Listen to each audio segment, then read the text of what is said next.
Olá, esse é o Poder 360 Entrevista. Meu nome é Caio Peixoto, eu sou repórter do Poder 360.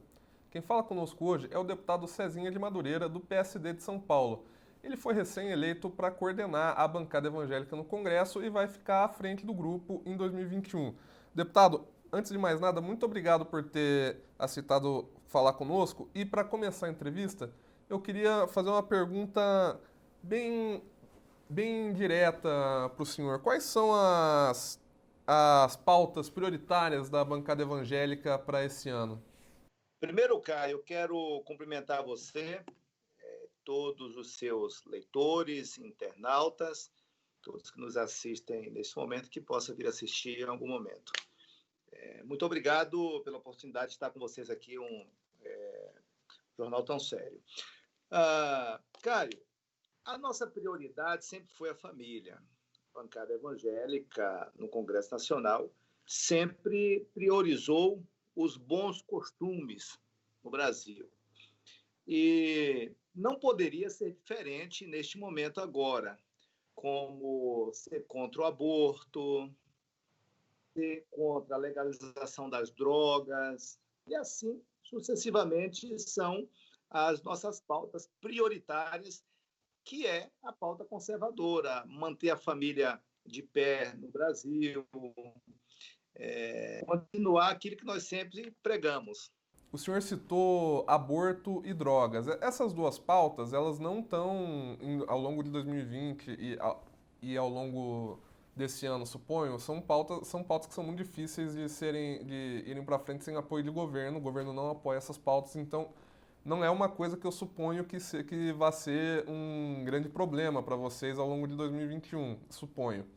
Tem algo que, além de barrar, vocês queiram aprovar? Olha, Caio, na verdade não existe bem isso que você acabou de dizer, porque o parlamento ele é livre. Apesar de nós termos um governo conservador, o parlamento é livre. Além disso tudo, nós temos o direito de culto, isso é uma pauta que tem que ser mantida, a liberdade religiosa, as livres manifestações de todos os tipos, que não são manifestações, são nossas. Existem direitos que são invioláveis, mas sempre está indo para um debate no judiciário ou no próprio parlamento.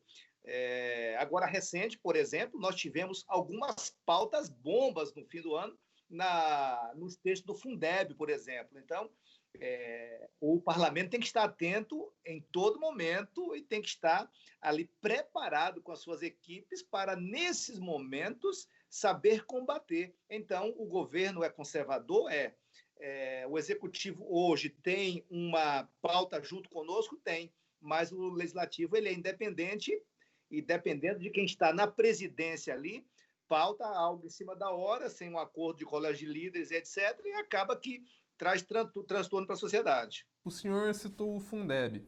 Eu suponho que o senhor esteja se referindo à possibilidade de usar o dinheiro do fundo para escolas comunitárias, confessionais e outros tipos, coisa que chegou a ser colocada na regulamentação do Fundeb, mas no final foi retirada.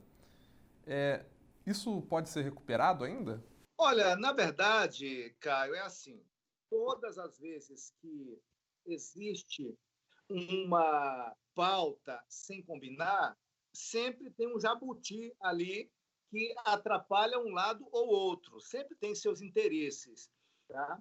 Com relação a, a entidades religiosas poderem estar no mesmo patamar das outras empresas ou entidades ou poder público, eu acho que todos têm o direito, uma vez que cumpre as regras, que cumpre a lei, todos têm direito. Por quê?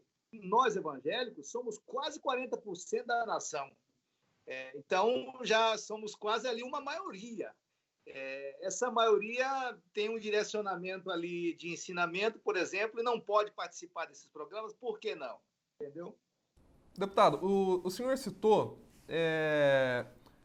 pautas que aparecem na pauta da Câmara de maneira inesperada. A gente está agora num momento de campanha para a presidência da Câmara. Tem dois candidatos principais, o Baleia Rossi, que é o candidato do presidente Rodrigo Maia, e o Arthur Lira, que é o candidato mais próximo do governo federal. O candidato Arthur Lira, principalmente, ele tem batido muito nessa tecla de que tem que ter reunião de líderes para os deputados saberem com antecedência o que vai ser pautado, etc, etc. E aí eu queria chegar na parte da bancada evangélica. Ainda que sejam os partidos que têm o controle sobre as campanhas de presidente da Câmara, com certeza absoluta os candidatos foram atrás de deputados de diversos interesses, inclusive os da evangélica, para pedir voto. Hoje, quem dentro da bancada evangélica, quem que tem mais trânsito? Quem que é mais forte? Na verdade, aí isso é público. Com todo respeito ao deputado Rodrigo Maia, ele tinha vários candidatos, né? Não tinha certeza de nenhum, talvez porque não tivesse confiança na sua sucessão. E aí parece que só sobrou o Baleia para ele lançar. Nós nos decidimos muito antes, porque nós temos convicção daquilo que nós queremos. O deputado Lira ele tem um compromisso principalmente com a pauta tributária das entidades religiosas, que às vezes são ameaçadas no Congresso de uma ou de outra forma. E, entre outras pautas, nós... Não na verdade, Caio, dá só um oi. A deputada Celina, já ligo para a senhora para uma entrevista.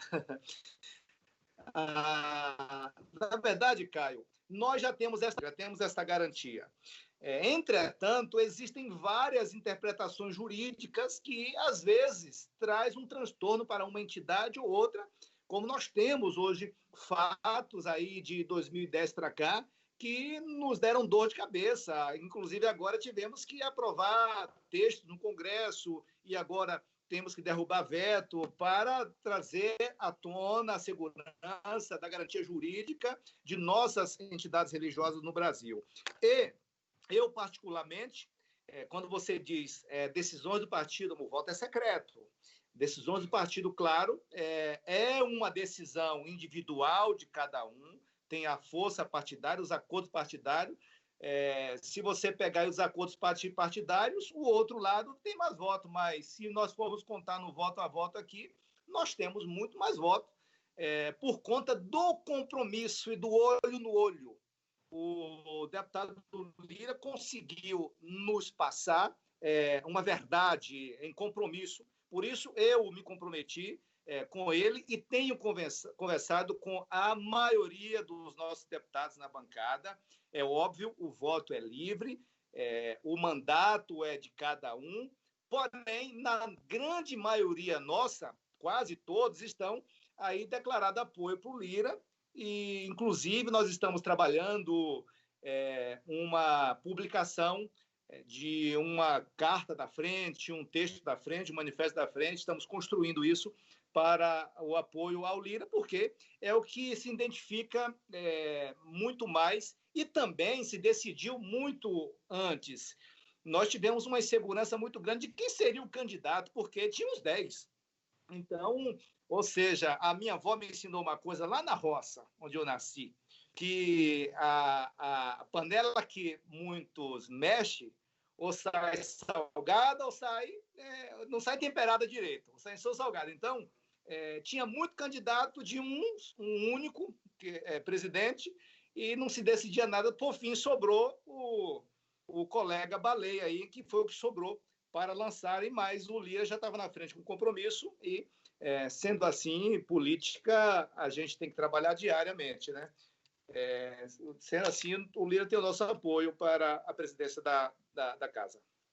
O senhor citou a questão da isenção que deu que é uma prerrogativa de vocês, deu várias dores de cabeça no passado, ao que o senhor está me contando. O Arthur Lira, ele fez algum compromisso claro, por exemplo, de deixar talvez a legislação mais clara para não ter problema na justiça, ou de não pautar coisas que sejam contra isso? Como é que foi essa conversa? Na verdade, Caio, não é isenção, é imunidade. Está previsto na Constituição. Isso é previsto na Constituição. Entretanto, em vários momentos, em outros governos, alguns técnicos interpretaram diferente e taxaram igrejas. Nós temos vários casos aí, e tivemos várias discussões na Receita, que, inclusive, essa gestão da Receita tem sido bem são os mesmos técnicos, a maioria deles da época, mas tem sido muito paciente conosco, tem nos dado atenção em esclarecer.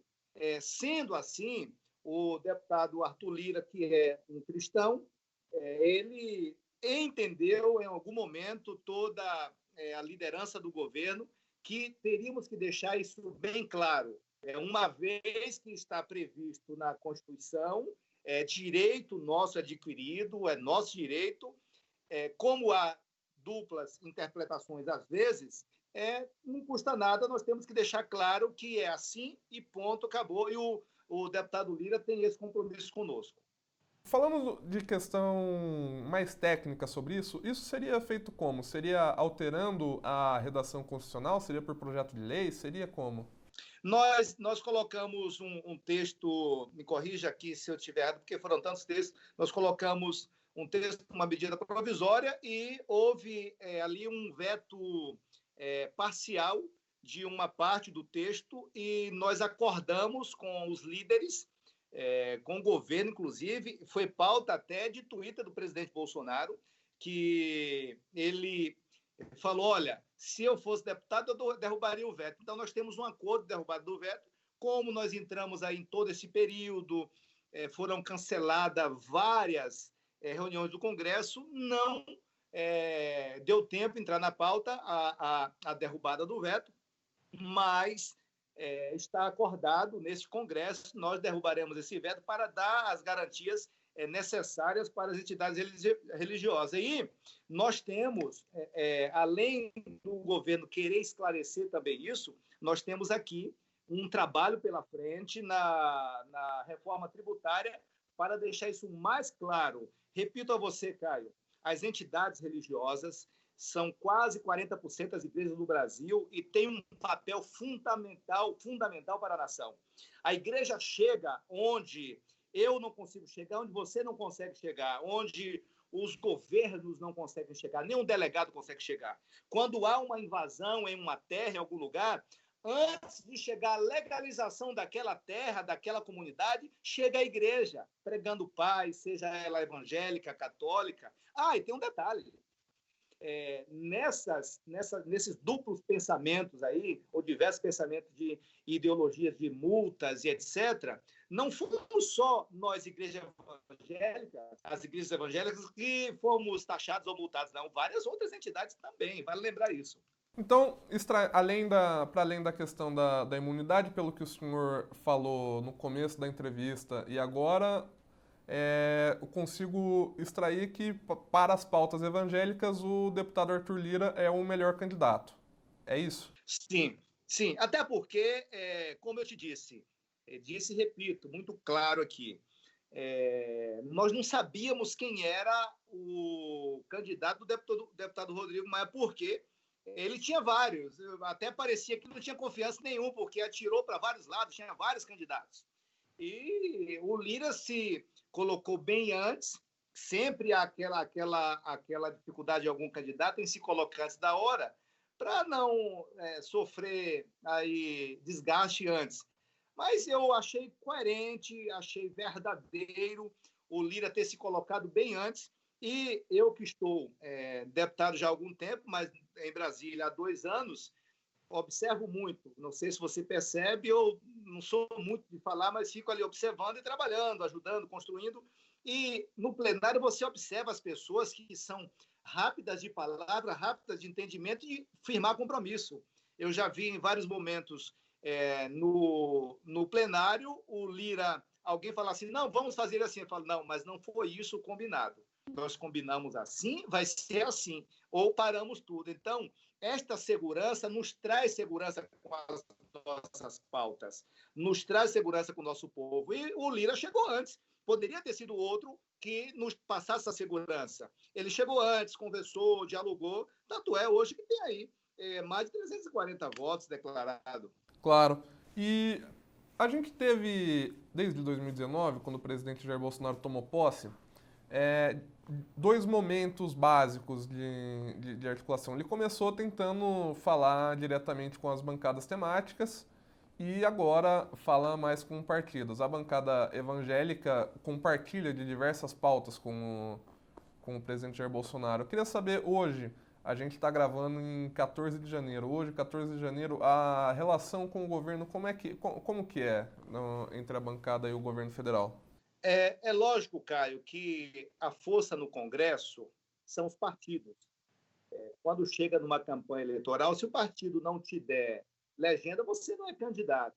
Então, você tem um limite ali para ser respeitado nas ordens partidárias através dos seus líderes ali estabelecidos que participam dos colégios de líderes, que, inclusive, é um dos compromissos do Lira, discutir as pautas em colégios de líderes, com lideranças.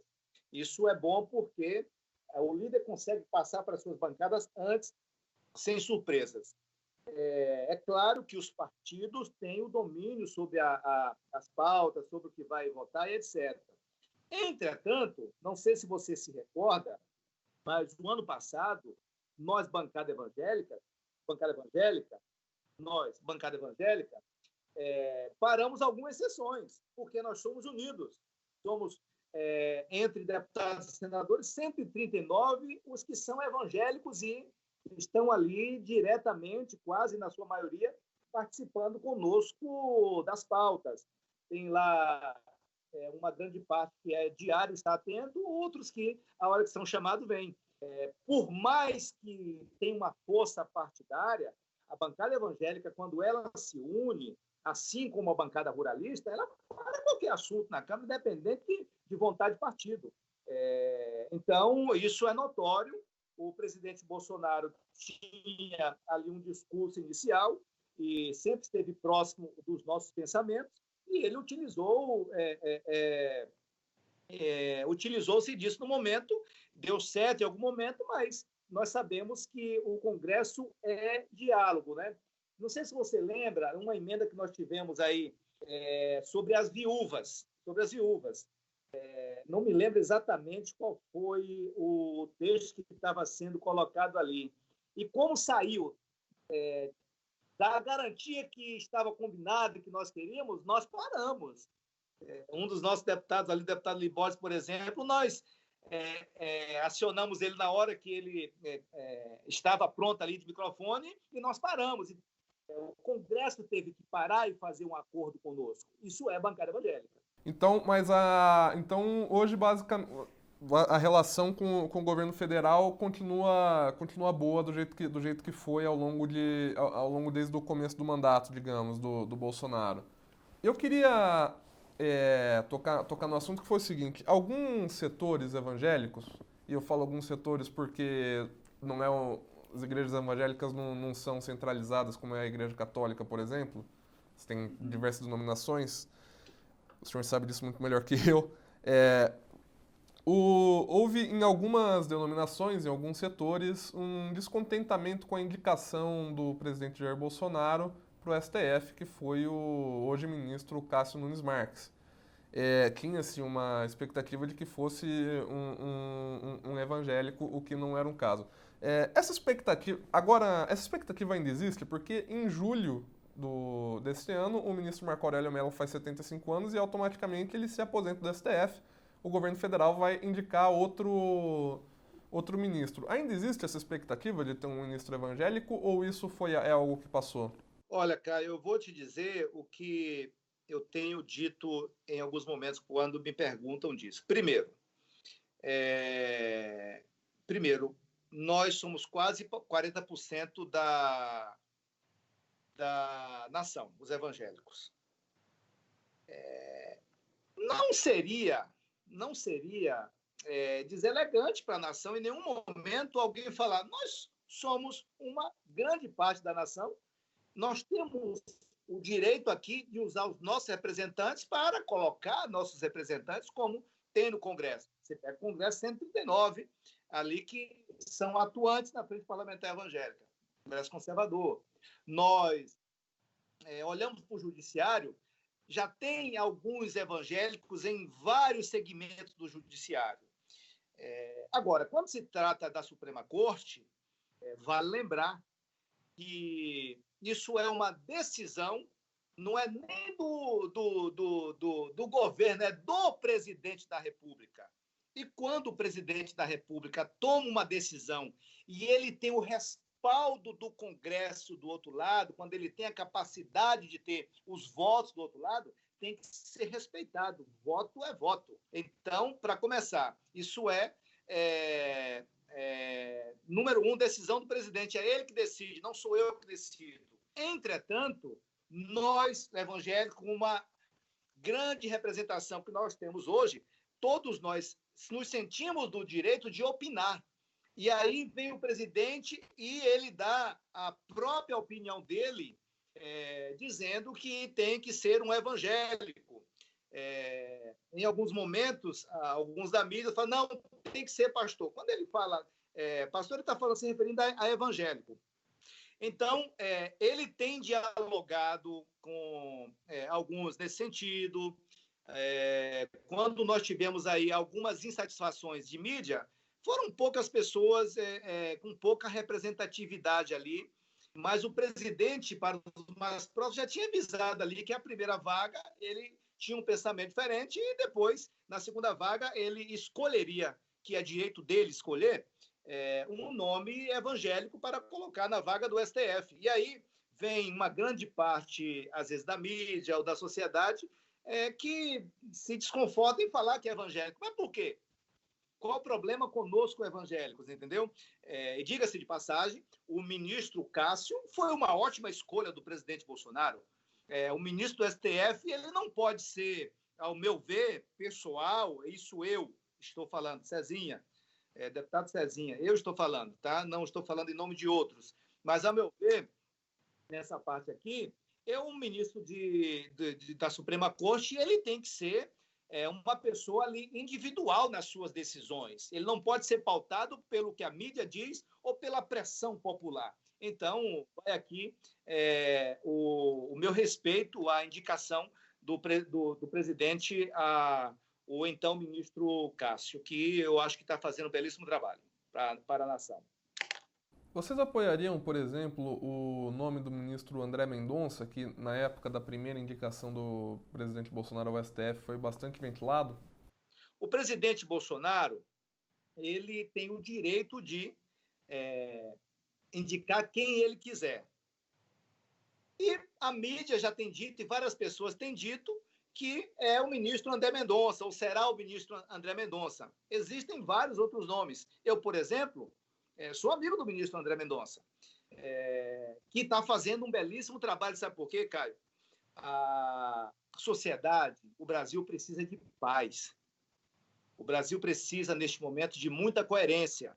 E, por exemplo, lá na Justiça, o ministro André Mendonça, assim como o ministro Jorge, lá no espaço que ele estava, tem feito um trabalho de muita paz e sem fazer muito barulho. Isso é importante para o país. Você pega aí no governo um outro ministro, como o ministro Tarcísio, faz um trabalho quieto, está trabalhando mais que todos os governos naquela área ali em tempo de pandemia. Então, está fazendo um trabalho quieto para a sociedade, dando resultados. Então, repito a você, a decisão é do presidente Bolsonaro. É óbvio que o presidente está olhando para o Congresso e a quantidade de senadores evangélicos que tem lá e a quantidade de deputados evangélicos que tem na Câmara. Então, ele é inteligente e com certeza, ele vai escolher o nome certo de acordo aí com os pensamentos da bancada evangélica.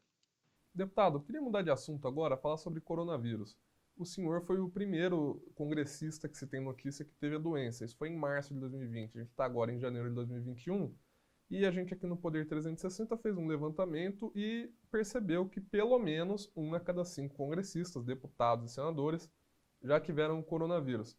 Isso é muito mais do que a população geral. É lógico que deputados e senadores têm mais acesso aos meios de diagnóstico da doença do que a população geral, mas ainda assim a diferença é muito grande. Eu queria saber do senhor, por que deputado e senador pega tanto coronavírus?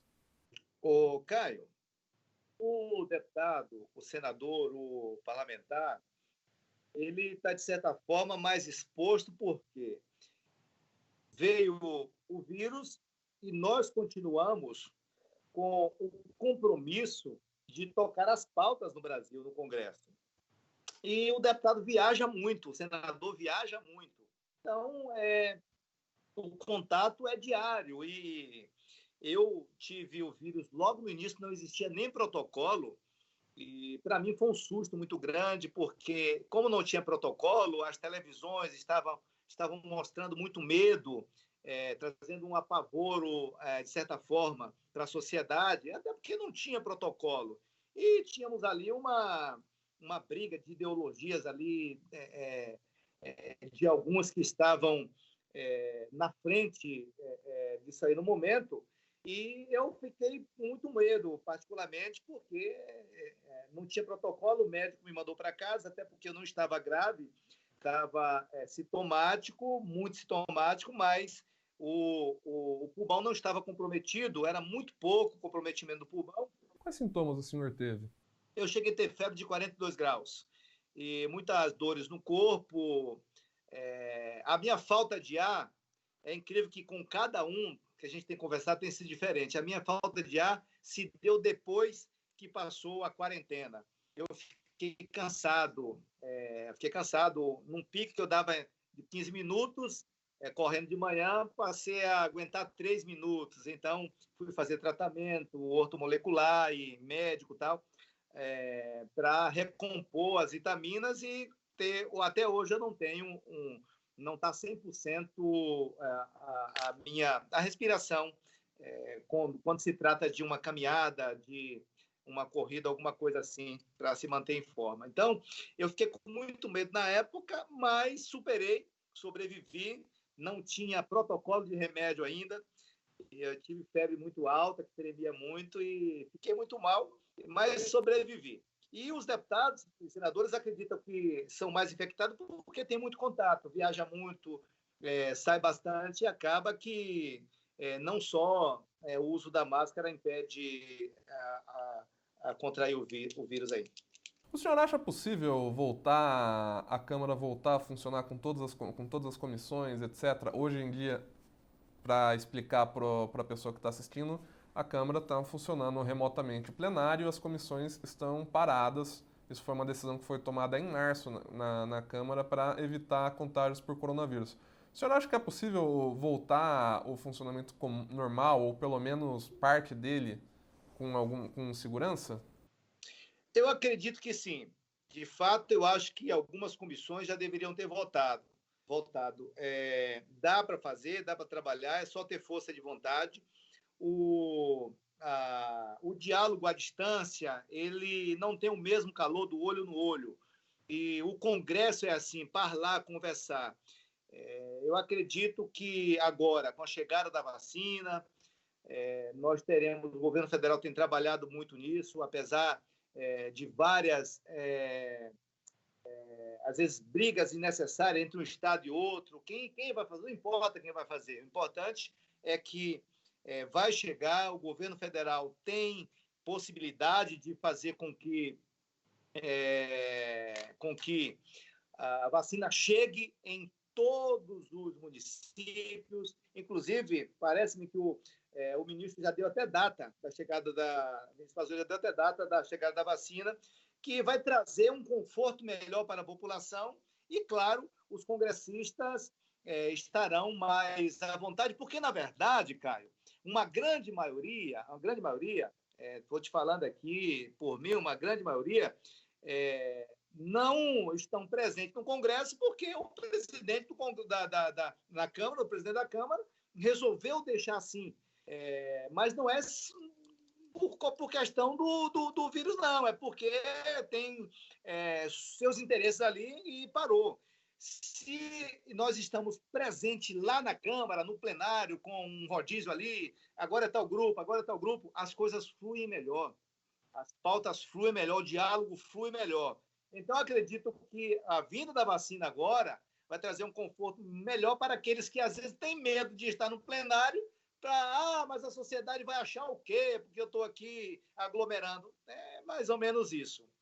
E, deputado, ainda sobre o coronavírus, a gente tem vivido uma situação em que o número de mortes e de casos de coronavírus voltou a acelerar no país, algumas regiões mais afetadas do que outras.